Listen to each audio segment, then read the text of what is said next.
오늘 함께 나눌 말씀은 골로새서 4장 10절에서 11절의 말씀 다시 한번 나누도록 하겠습니다. 골로새서 4장 10절에서 11절의 말씀입니다.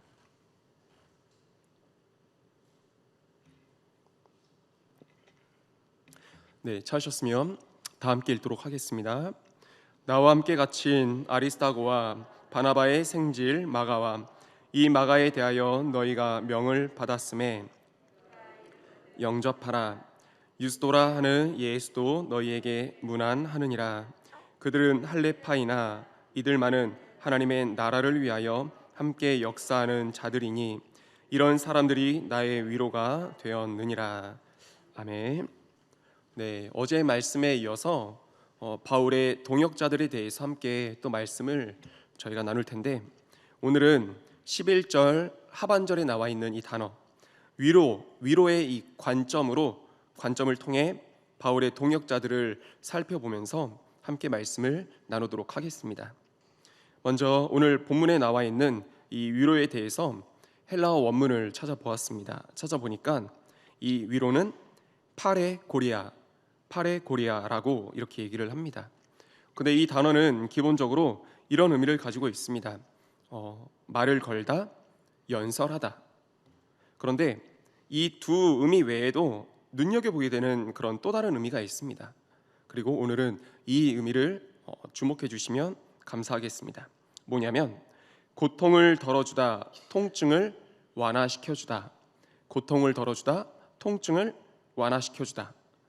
한마디로 진통제의 의미를 또 다른 의미로 가지고 있다는 것입니다. 근데 이 의미가 위로의 성격, 저희가 일반적으로 위로를 떠올렸을 때 이 단어의 의미가 이 위로의 성격을 굉장히 잘 나타내주는 그런 의미라고 생각이 되어졌습니다.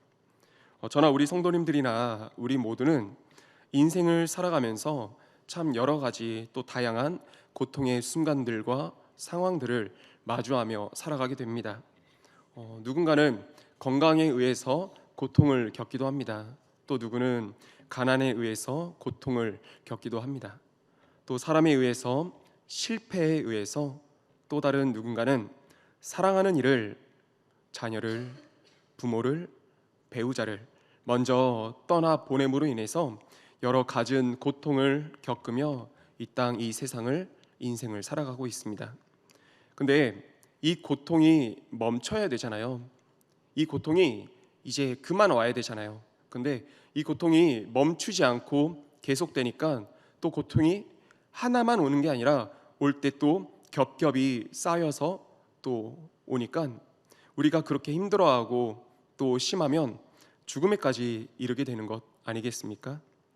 근데 이 고통을 우리 성도님들께서 한번 생각해 보셨을 때 겪으시는 그 고통을 멈추게 하고 완화시키는 게 우리 성도님들께서 경험하신 그 삶에서 무엇이었다고 생각하십니까? 성도님들의 삶에서 경험되어지는 고통, 근데 그 고통을 멈추게 하고 완화시키는 것들이 우리 성도님들께서 경험하셨을 때 무엇이었습니까? 그 고통의 순간들, 그 시간들 속에서 어떻게 이겨내셔서 또 그 고통이 현재 지금 이 순간에도 진행 중이라 할지라도 어떻게 참으심으로 지금 오늘의 이 시간을 맞이하고 계시는지, 어떤 방법으로 그 고통을 완화시키고 그렇게 멈추게 하셨는지 한번 생각해 보겠습니다. 물론 개인의 차이는 있을 것입니다. 이 고통을 멈추도록 하기 위해, 완화시키도록 하기 위해 찾는 또 맞이하게 되는 방법들은 아마 가지각색일 것이라 생각합니다. 그런데 분명히 한 가지 공통된 사실이 있다는 것은 이것이라 생각합니다. 하나님으로부터 받은 위로가 여러분을 살게 했을 것이며, 또 하나님께서 허락하신 사람, 또 공동체로부터 받은 그 위로가 여러분을 고통에서 벗어나게 해주었을 것이라 생각합니다. 이런 표현이 있습니다. 사람은 힘든 일 때문에, 고통 때문에 죽는 것이 아니다. 위로받지 못해 죽는 것이다. 한 번 더 읽겠습니다. 사람은 힘든 일, 고통 때문에 죽게 되는 것이 아니다. 위로를 받지 못해 죽는 것이다. 아무리 힘들고 우리가 아무리 어려운 일을 만나도 하나님으로부터, 그리고 주님께서 허락하신 사람으로부터, 공동체로부터, 가족으로부터 진심 어린 이 위로를 받게 된다면 다시 일어서고 또 살아갈 힘을 얻게 되는 것을 저희는 경험했을 것입니다. 엘리야가 아합과 이세벨에게 이 목숨을 위협받아서 어떻게 되죠? 죽기를 바라죠. 하나님께 이제는 그만 데려가 달라고, 나를 죽여달라고 바라면서 로뎀나무 아래에 엎드려져 있을 때 그에게 찾아온 한 손길이 있었습니다. 하나님이었습니다. 그에게 찾아와서 그의 등을 어루만지며 그의 머리를 쓰다듬으며 터치하신 하나님의 손길이 엘리야 그를 일으켰으며 그에게 떡을 주었습니다. 그런데 그 떡을 보니까 차가운 떡도 아니고 메마른 떡도 아니었습니다. 숯불에 구워 온기가 느껴지는 떡 한 조각을 엘리야에게 주었습니다. 엘리야는 그것을 받아 들고 그것을 먹음으로 말미암아 그것이 그에게 위로가 되어 다시 일어나게 했을 뿐만 아니라 걷게 하였고 또 사명 다할 수 있게 하였던 것이죠. 죽기를 바라고 있는 이에게 하나님의 위로가 있으니 이렇게 일어설 뿐만 아니라 걷게 사명 다할 수 있게 되었다는 것입니다. 바라기는 오늘 말씀을 통해서도 우리 성도님들께도 하나님으로부터 주어지는 위로가 있게 되시기를 소망하며 축복합니다. 하나님께서 주시는 위로로 일어서게 되시기를 소망하고요. 또 하나님께서 우리들에게 공동체를 주셨고 믿음의 동역자들을 주셨잖아요. 우리 동역자들로부터 주어지는 그 위로가 있어서 다시금 일어나 걷게 되고 삶의 소망을 얻어 살아가게 되시는 우리 성도님들 되시기를 소망하며 축복합니다. 그리고 성경 가운데서 생각을 해보니 이 위로의 은혜를 가장 많이 누리고 체험한 사람이 오늘 말씀의 주인공 바울이라 생각되어졌습니다. 그의 고단하고 쉽지 않은 그런 사역의 시간들이었죠. 넘어져도 일어설 수 있었고 힘들어도 달려갈 길 다 마칠 수 있었던 것은 그의 삶이, 그의 모든 여정이 고난했지만 넘어져도 일어설 수 있었고 또 힘들어도 달려갈 길 다 마칠 수 있었던 것은 하나님의 위로가 있었고, 그리고 오늘 본문에서 읽을 수 있었던 것처럼 동역자들로 인한 위로가 있었기 때문인 줄 믿습니다. 한마디로 바울을 다시금 이렇게 세우고 가게 한 것은 하나님이었고 허락하신 동역자들이었다는 것입니다. 그 동역자들로부터 인한 그 은혜 또 그 위로를 한번 살펴보고자 합니다. 오늘 본문 10절과 11절에서 바울은 특별히 세 사람을 언급합니다. 아리스다고, 마가, 유스도, 이 세 사람을 언급하면서 이들이 나의 위로가 되었다고 이렇게 고백을 하고 있습니다. 아리스다고에 대해서는 어제 말씀을 나눴었습니다. 근데 어제 나눈 그 말씀을 근거로 했을 때 아리스다고 그의 어떤 모습이 바울에게 위로가 되었을까요? 바울은 그의 어떤 모습을 보면서 위로가 되었다라고 하는 것일까요? 저는 이렇게 표현을 하고 싶습니다. 환난 중에, 고통 중에 함께 있어줌이 바울에게 위로가 되었다고요. 아리스다고는 환난 중에 바울과 함께 있어 주었습니다. 환난 중에 함께 있어 줌이 바울에게 위로가 되었던 것입니다. 아리스다고가 바울과 함께 있었던 그 순간은 어떤 순간이었죠? 바울이 잘 나가던 순간, 바울의 권력이 있었던 그 순간이 아니었습니다. 네 가지를 말씀드렸었습니다. 에베소에서 극도로 분노한 그 사람들에게 매질과 욕설을 들으며 끌려가는 그 순간에 아리스다고는 바울과 함께 있어 주었습니다.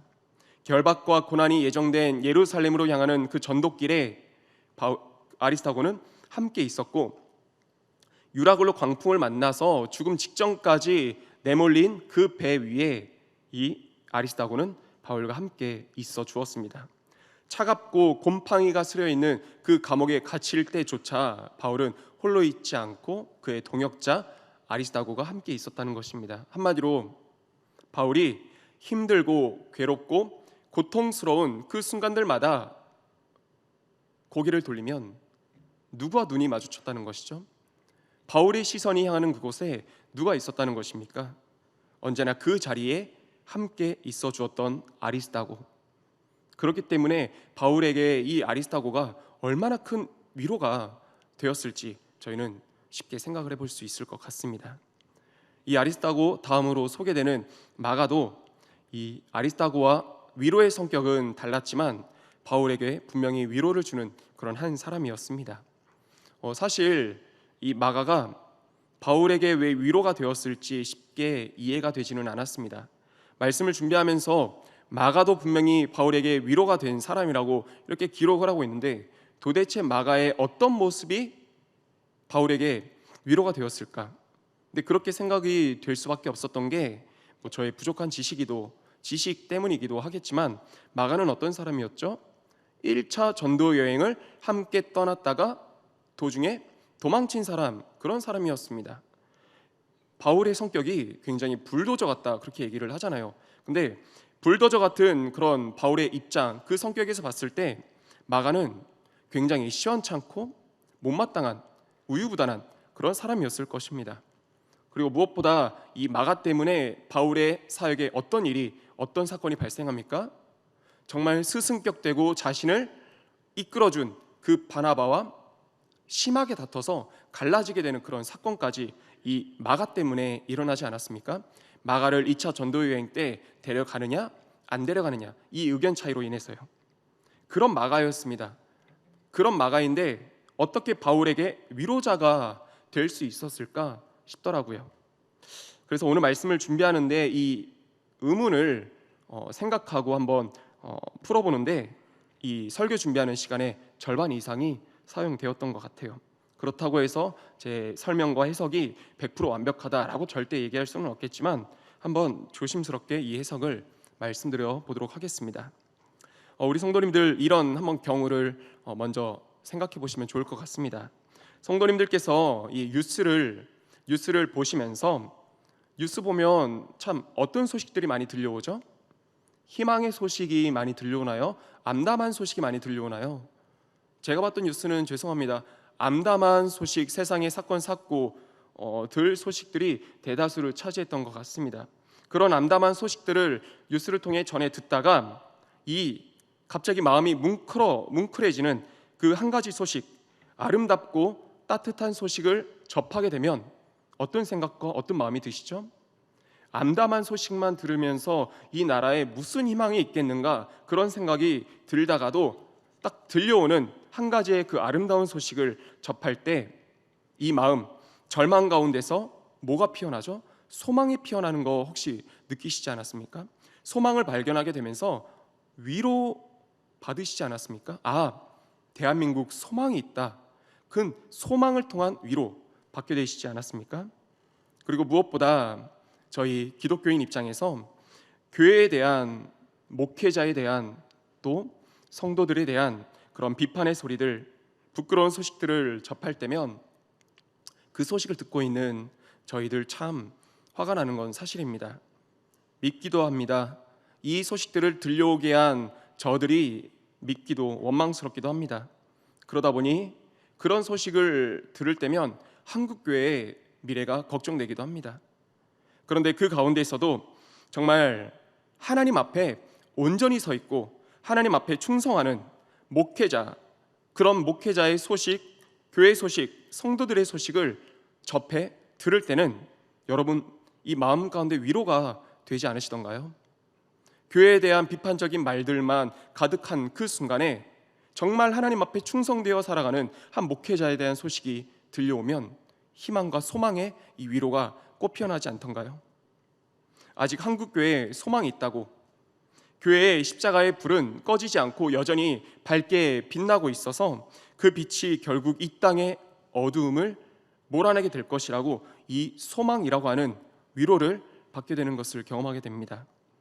그래서 먼저는 말씀을 가지고 축복하며 이렇게 기도를 부탁드리고자 합니다. 언제나 기도의 자리를 지켜나가시고 하나님의 말씀을 생명보다 귀히 여기시는 우리 담임 목사님, 유승대 담임 목사님이 이 한국교회와 세계교회에 이 소망을 주고 위로를 주는 그런 목회자가 될 수 있게 해달라고 하나님께 우리 기도하는 저와 우리 성도님들 다시 되시기를 축복합니다. 그리고 무엇보다 우리 담임 목사님뿐만 아니라 우리 은평교회가, 그리고 우리 성도님들이 주변 사람들에게, 이웃들에게 가족들에게 이 소망의 위로를 안겨주고 보여줄 수 있는 그런 존귀한 존재들 다 되시기를 축복합니다. 우리가 정말 그렇게 되기를 기도하며 정말 저희가 그렇게 살았으면 좋겠습니다. 이런 관점과 이런 이해에 따라서 마가 요한을 한번 생각해 본다면, 마가 요한은요 정말 분명히 넘어지고 연약하고 피해 끼치는 그런 부끄러운 존재였다는 건 맞습니다. 하지만 마가가 넘어져 있었습니까? 계속 엎어져 있었나요? 아니더라고요.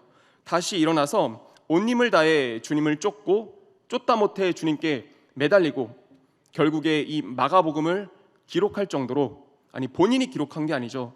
누가 마가복음을 맡긴 거죠? 하나님께서 이 마가에게 마가복음을 맡기실 정도로 다시 회복하고 충성 다하고 복음의 소망이 된 그 마가의 모습을 보면서 바울은 위로를 받을 수 있지 않았을까요? 넘어진 자도 쓰러진 자도 실패한 자도 하나님께서 일으켜서 이렇게까지 사용하신구나.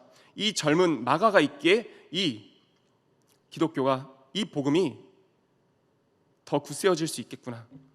그런 마가를 보면서 바울이 위로를 받을 수 있지 않았을까 생각해 봤습니다.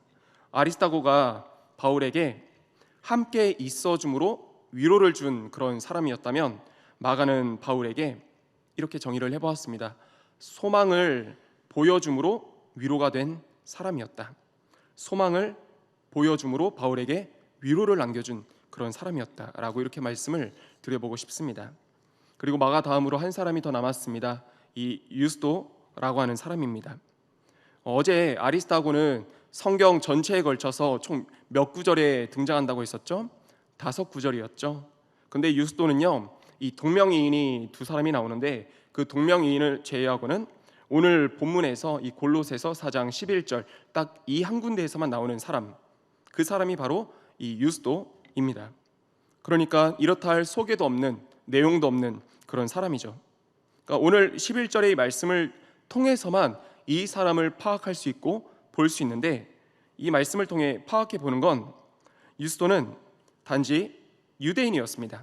단지 유대인이면서 복음을 받아들인 사람 중에 한 사람이다 라는 것입니다. 그런데 그런 그가 바울에게 위로가 되는 사람이라고 하는 것입니다. 당연히 의문점이 남습니다. 뭘 가지고 위로가 될 수 있는 거지? 근데 이걸 한번 생각해 보았습니다. 우리 성도님들, 그런 사람이, 우리 성도님들께 이제 그런 사람이 주변에 있으신지 한번 생각해 보았으면 좋겠습니다. 어떤 사람이냐? 그저 존재가 고맙고 삶에 위로가 되는 그런 사람이요. 존재만으로도 고맙고 위로가 되는 그런 사람. 그가 있음으로 인해서, 같은 자리에 있음으로 인해서 안도하게 되고 위로를 받게 되는 그런 사람, 혹시 보신 적 있으시고 우리 성도님들께 그런 사람이 있으십니까? 유스도는 바울에게 그런 사람, 그런 존재였던 것입니다. 유스도에 대해서는 이렇게 한 문장으로 표현을 해보고 싶습니다. 아까 아리스타고는 함께 있어줌으로 위로가 된 사람, 마가는 소망을 보여줌으로 위로가 된 사람, 유스도는 존재만으로 위로를 주는 사람, 이렇게 표현을 한번 해보고 싶습니다. 말씀에서 한번 근거를 찾아보겠습니다. 바울이 예수 그리스도를 만남으로 이제 변화가 돼서 복음 전도자로 살아가게 될 때, 그 순간부터, 이제 복음 전도자로 살아가는 그 순간부터 또 마지막 죽음 직전에 이르기까지 그 바울을 방해하고 공격하고 심지어 죽이려던 사람들, 그들이 누구였습니까? 타인, 이방인이 아니었습니다. 바울의 동족 유대인들이었습니다. 심지어 바울을 죽이기 전까지는 먹지도 마시지도 않겠다고 결성된 그 40인의 암살단조차도 외부인이 아니었습니다. 바울의 동족 유대인이었습니다. 그러니까 바울은 예수님을 믿고 나서부터는 동족으로부터 철저하게 외면당하고 고통과 괴로움 받으며 살게 되었다는 얘기입니다. 우리 성도님들 생각해 보면, 우리가 살다 보면 여러 어려움들 받게 되겠지만, 차라리 생판 남에게 무시당하고 공격당하는 건 뭐 아프기는 매한가지겠지만 이 마음까지 무너져 내리고 이 마음까지 상하는 일은 크게 없을 것입니다. 근데 가장 괴로움의 순간, 비록 육신의 고통은 좀 덜할지라도 마음이 무너져 내리는, 이 마음이 갈갈이 찢겨지는 그때는 언제인지 아십니까? 이것도 물론 경우에 따라 다르겠지만 이렇게 생각합니다. 가깝다고 여겼던, 또 가깝다고 믿었던 사람에게 배신당했을, 또 버림받았을 그때요. 다윗도 그의 삶에 참 많은 고난과 아픔과 역경이 있었습니다. 그런 다윗의 삶 가운데서 가장 힘들고 어려웠던 순간을 꼽는다면 언제를 얘기할까요? 가장 길게 쫓겼던, 사울에게 쫓기던 그 순간, 그때였을까요? 저는 그건 아니라고 생각을 해봤습니다. 다윗에게 있어 가장 힘들고 육신의 고통을 넘어서 이 마음까지 무너져 내렸던 그 순간, 그 시간은 바로 아들 압살롬으로부터 왕궁에서 쫓겨나게 되었을 때, 그때가 다윗에게 있어서 가장 힘든 시간이 아니었을까 생각을 해봤습니다. 몸이 고돼서 힘들어서 왕궁에서 쫓겨나서 힘든 게 아니었습니다. 정말 다윗을 힘들게 했던 건 뭐냐? 단지 자신을 쫓아낸 게 아들이었다는 것이죠. 그래서 아들이었기에 그 마음이 무너져 내리며 그렇게 힘들어할 수밖에 없었다는 것이죠. 그 힘듦이 어디서 이렇게 나타나느냐? 이것입니다.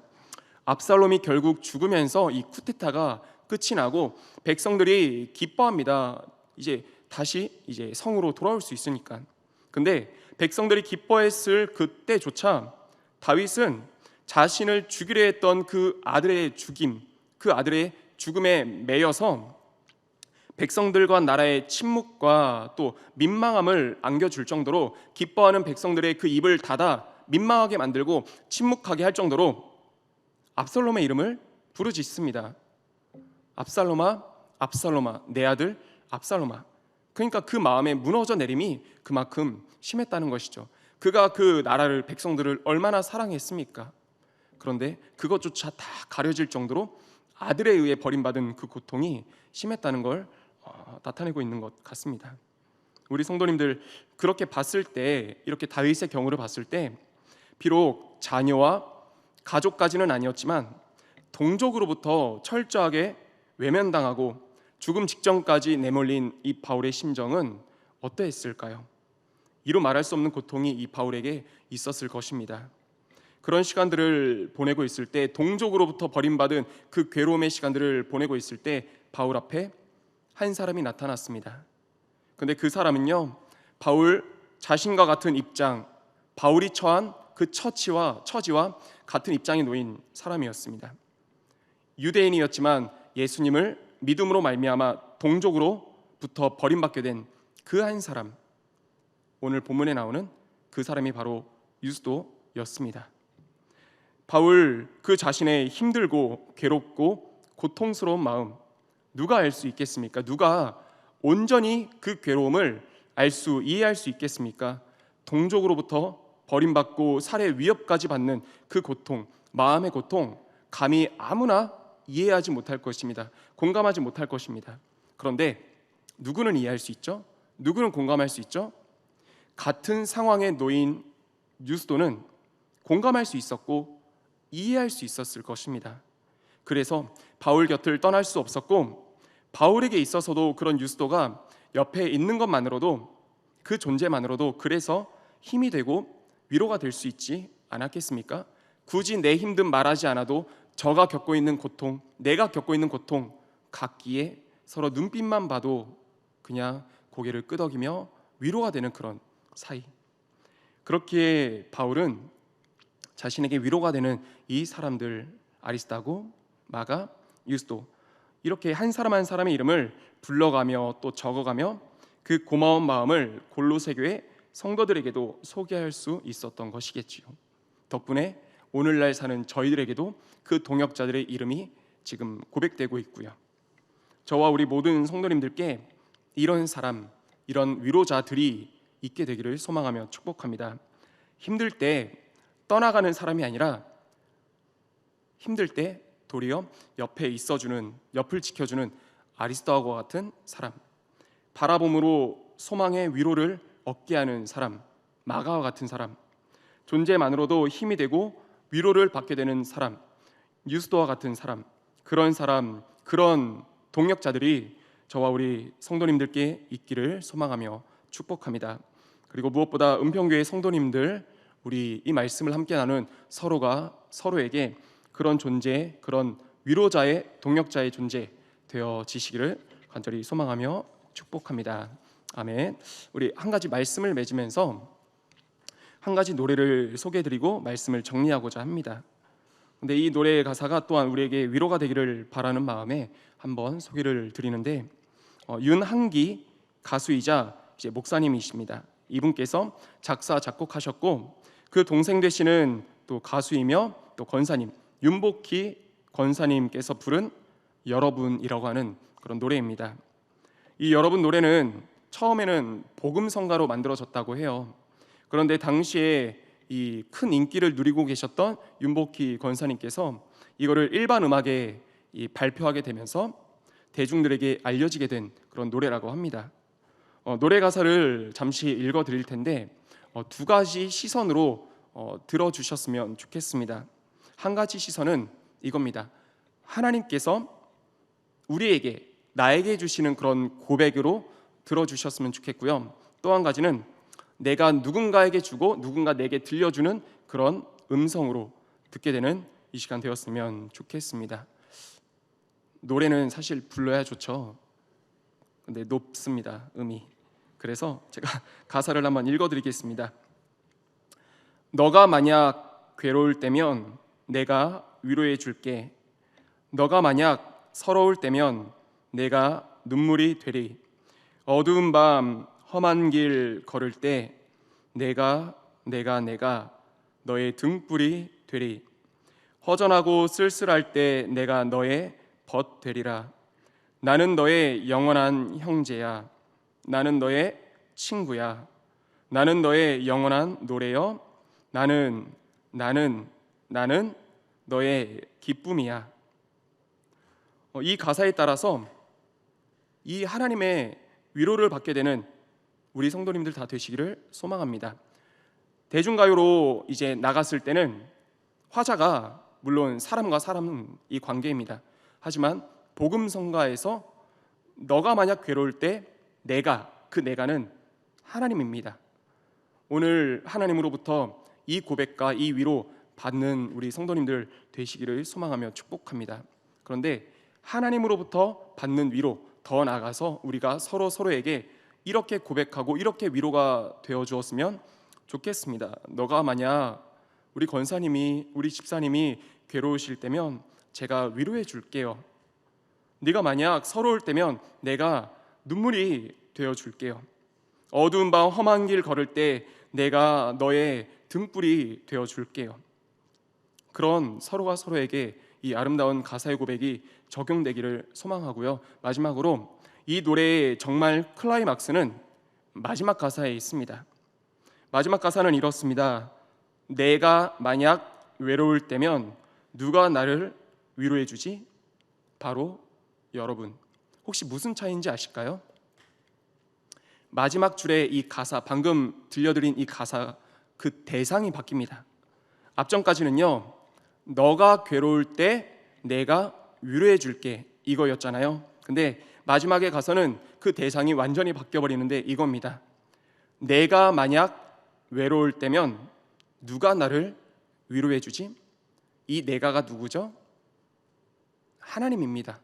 하나님께서 앞전에 너가 외로울 때면 내가 위로해 줄게, 너가 슬퍼할 때면 내가 너의 눈물이 되어 줄게. 근데 그 끝에 가서 하나님도 이렇게 말씀하시는 겁니다. 그러면 내가 만약 외로울 때면 누가 나를 위로해 줄 수 있지? 하나님께서 물어보십니다. 하나님께서 그리고 요청하십니다. 바로 여러분이라고요. 우리는 참으로 지난날을 돌이켜보면 하나님께 구하기만 했었고 달라기만 했었고 받기만 했습니다. 하나님을 위로해드리지 못하고 하나님을 사랑하지 못했습니다. 또 예수님께서 십자가 밑에 계셨을 때 십자가를 짊어지기 전까지 사람들은 그 예수님으로부터 참 많은 것을 받아 누리며 살아갔습니다. 그런데 막상 예수님께서 십자가를 짊어지시고 그 십자가에 달리셨을 그때에는 모두가 등을 돌리고 떠나갔습니다. 예수님 마음이 강철이었던가요? 우리와 똑같은 인간의 육신을 가진 마음을 가진 분이었습니다. 홀로 달리셨을 그때 얼마나 외로우셨겠습니까? 그런데 주위를 둘러보니 예수님을 따르던 사람들이 다 등을 돌려 도리어 예수님을 향해 돌을 던지고 있었습니다. 죽으라고 외치고 있었습니다. 아무도 예수님을 위로해 주는 사람이 없었다는 것입니다. 오늘 특별히 이 가사에 빗대어서 오늘 말씀을 기억하면서 오늘 하루 물론 우리가 먼저 하나님께 위로받는 그런 마음, 위로받는 시간 되기를 원하지만 오늘은 이렇게도 한번 기도하고 마음을 하나님께 올려드렸으면 좋겠습니다. 하나님, 오늘은 제가 하나님을 위로해 드릴게요. 오늘은 제가 예수님의 그 십자가 발밑에서 끝까지 남아 있을게요. 하나님의 위로자가 되어드리고 예수님의 위로자가 되어드릴 수 있는 오늘 하루 우리 성도님들의 삶이 되시기를 소망하며 축복합니다. 아멘. 함께 기도하겠습니다. 말씀을 기억하면서 이렇게 구했으면 좋겠습니다. 하나님, 오늘 바울을 위로하고 바울을 일으켜 세워주었던 그 동역자들처럼 나에게도 우리 가족에게도 힘들 때 떠나가는 것이 아니라 옆을 지켜주는 그런 동역자를 보내주옵소서. 바라봄으로 소망의 위로를 얻게 하는 그런 동역자를 허락해 주시고 존재만으로도 힘이 되고 위로를 받게 되는 그런 동역자를 하나님 허락해 주옵소서.